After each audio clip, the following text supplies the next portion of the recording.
The Happy Prince by Oscar Wilde. High above the city, on a tall column, stood the statue of the Happy Prince. He was gilded all over with thin leaves of fine gold. For eyes he had two bright sapphires, and a large red ruby glowed on his sword hilt. He was very much admired indeed.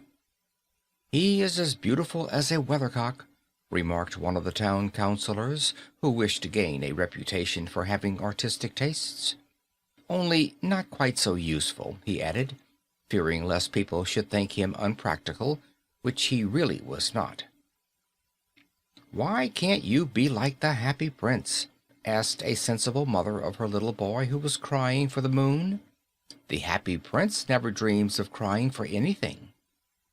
I am glad there is someone in the world who is quite happy," muttered a disappointed man as he gazed at the wonderful statue.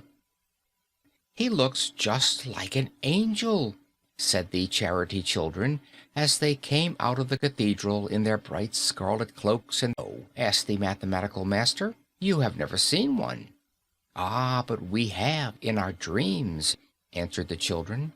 And the mathematical master frowned and looked very severe, for he did not approve of children dreaming. One night there flew over the city a little swallow. His friends had gone away to Egypt 6 weeks before, but he had stayed behind, for he was in love with the most beautiful reed.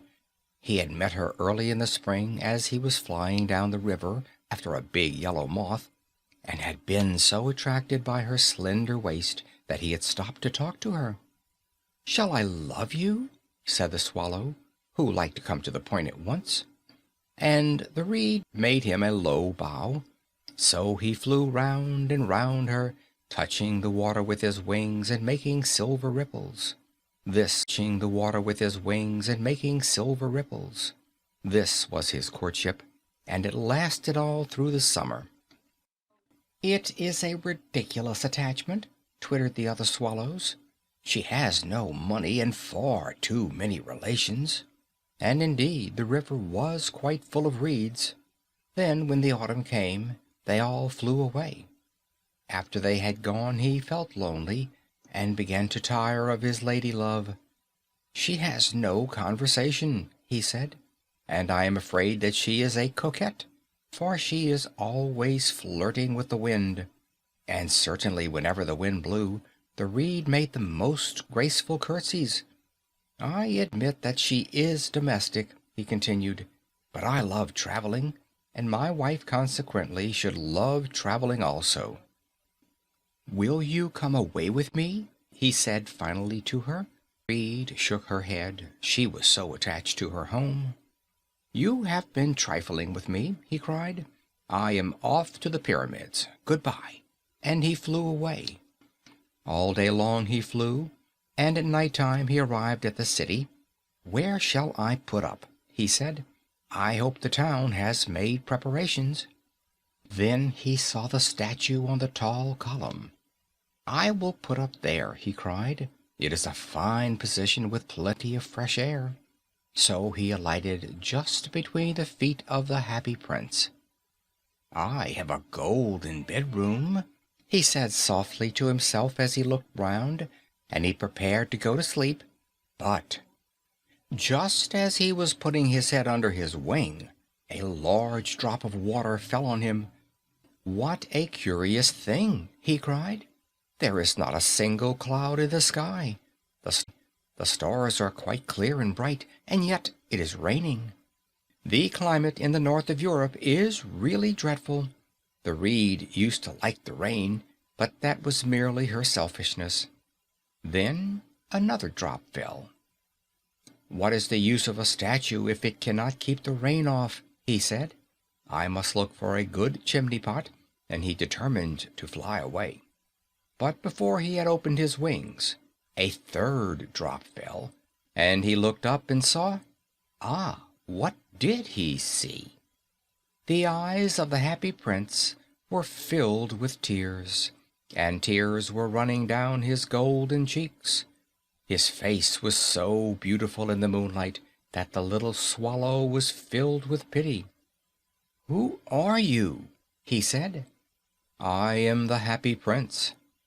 "Why are you weeping, then?" asked the swallow. "You have quite drenched me."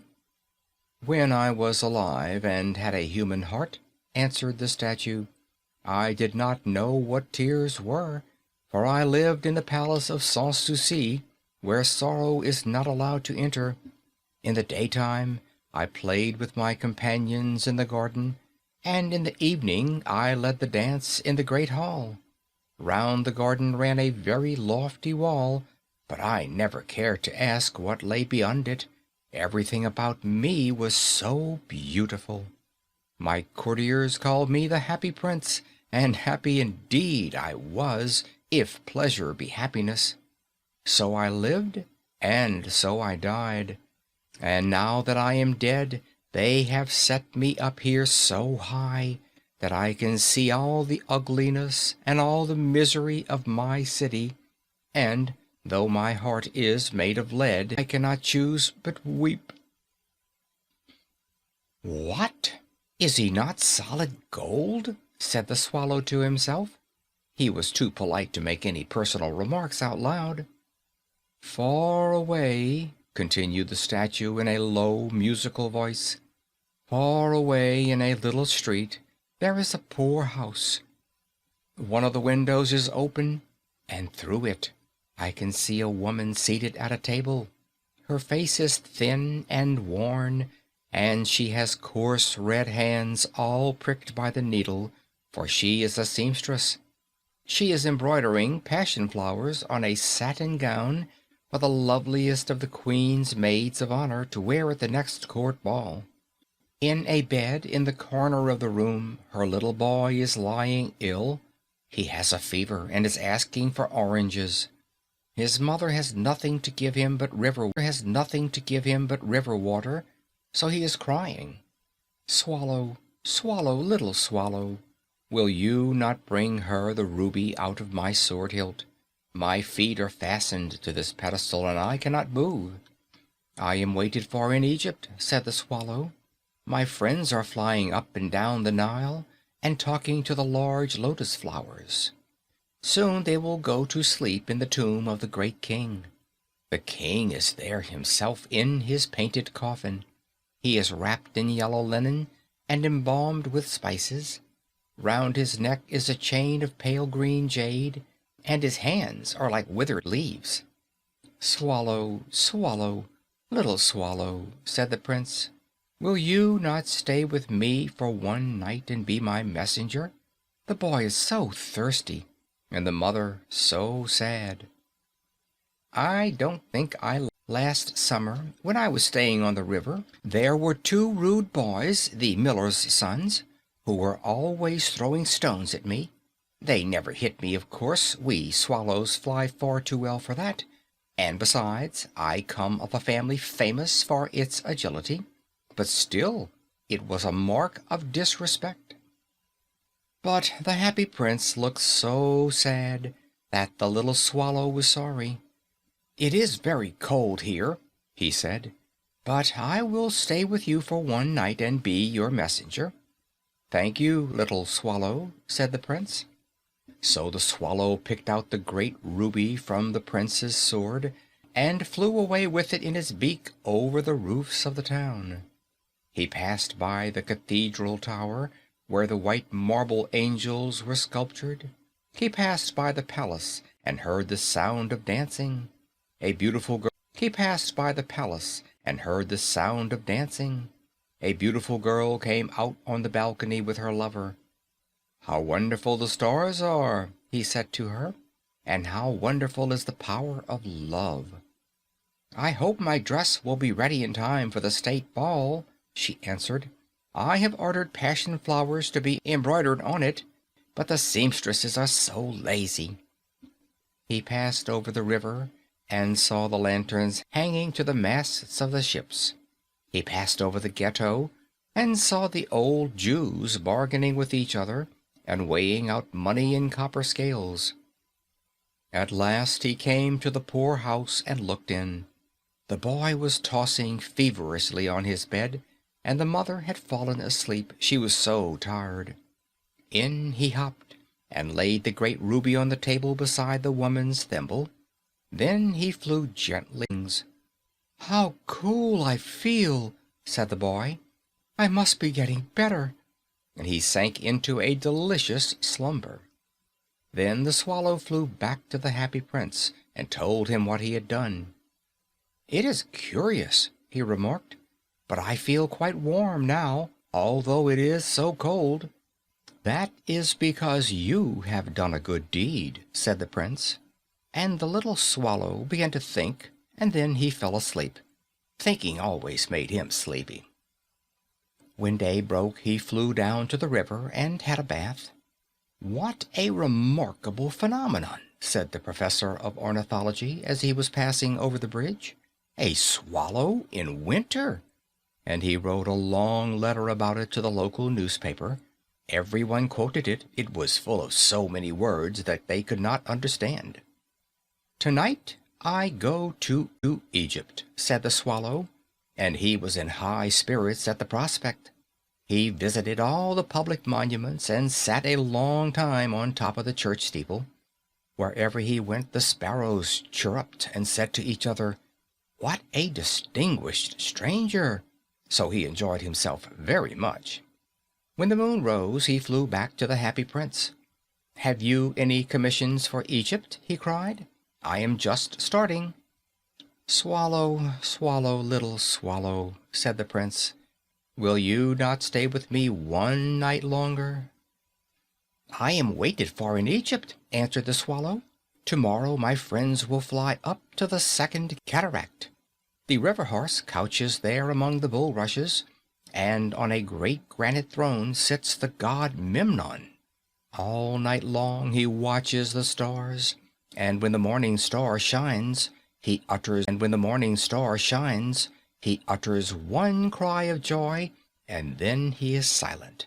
At noon the yellow lions come down to the water's edge to drink. They have eyes like green beryls, and their roar is louder than the roar of the cataract." "Swallow, swallow, little swallow," said the prince. "Far away across the city I see a young man in a garret. He is leaning over a desk covered with papers, and in a tumbler by his side there is a bunch of withered violets. His hair is brown and crisp, and his lips are red as pomegranate, and he has large and dreamy eyes. He is trying to finish a play for the director of the theater, but he is too cold to write any more. There is no fire in the grate, and hunger has made him faint. I will wait with you one heart. Shall I take him another ruby?" "Alas, I have no ruby now," said the prince. "My eyes are all that I have left.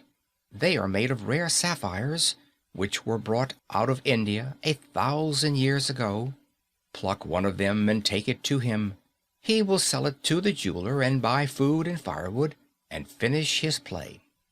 "Dear prince," said the swallow, "I cannot do that," and he began to weep.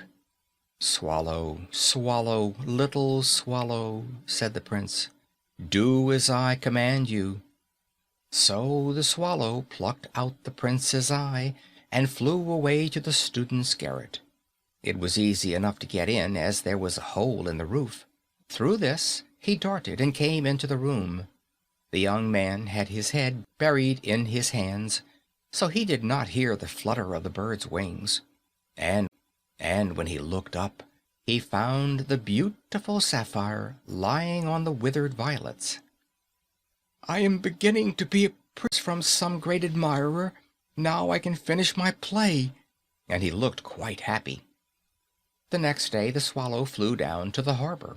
He sat on the mast of a large vessel and watched the sailors hauling big chests out of the hold with ropes. "Heave ahoy!" they shouted as each chest came up. "I am going to Egypt," cried the swallow, but nobody minded, and when the moon rose he flew back to the happy prince. "I am come to bid you good-bye," he cried. "Swallow, swallow, little swallow," said the Prince, "will you not stay with me one night longer?" "It is winter," answered the swallow, "and the chill snow will soon be here. In Egypt the sun is warm on the green palm trees, and the crocodiles lie in the mud and look lazily about them. My companions are building a nest in the easily about them. My companions are building a nest in the temple of Baalbec, and the pink and white doves are watching them and cooing to each other. Dear Prince, I must leave you, but I will never forget you, and next spring I will bring you back 2 beautiful jewels in place of those you have given away. The ruby shall be redder than a red rose, and the sapphire shall be as blue as the great sea." "In the square below," said the happy Prince, "there stands a little match girl. She has let her matches fall in the gutter, and they are all spoiled. Her father will beat her if she does not bring home some money, and she is crying. She has no shoes or stockings, and her little head is bare. Pluck out my other eye and give it to her, and her father will not beat her." "I will stay with you one night longer," said the swallow. "I cannot pluck out your eye. You would be quite blind then." "Swallow, swallow, little swallow," said the Prince, "do as I command you." So he plucked out the Prince's other eye and darted down with it. He swooped past the match girl and slipped the jewel into the palm of her hand.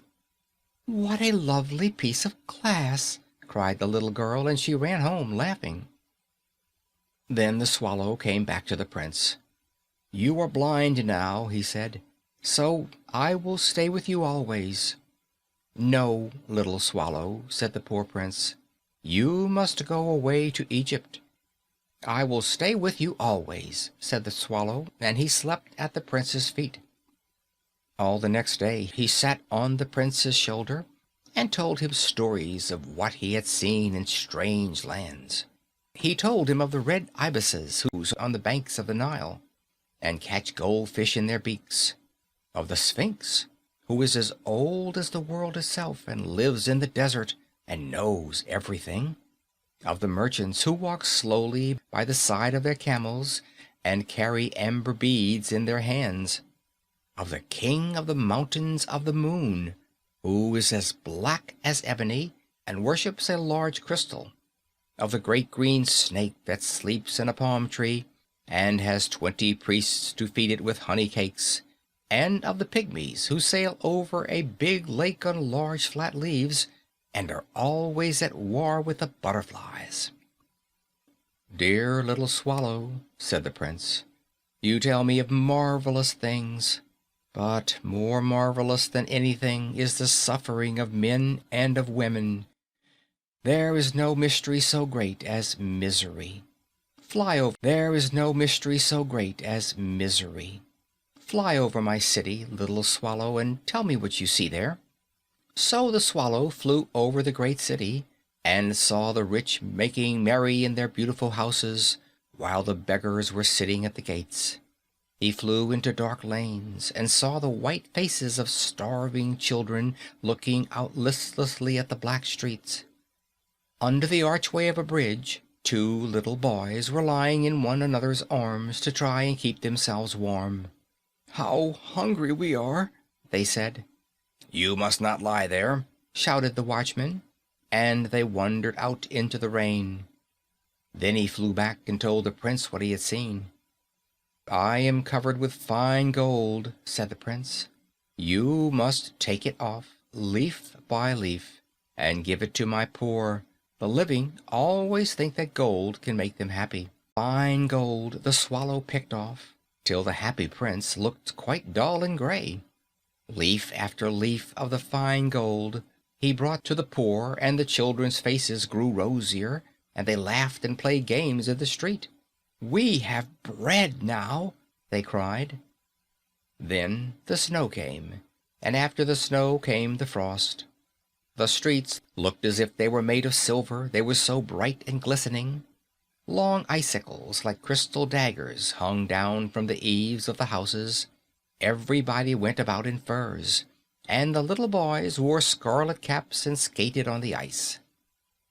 The poor little swallow grew colder and colder, but he could not leave the prince. He loved him too well.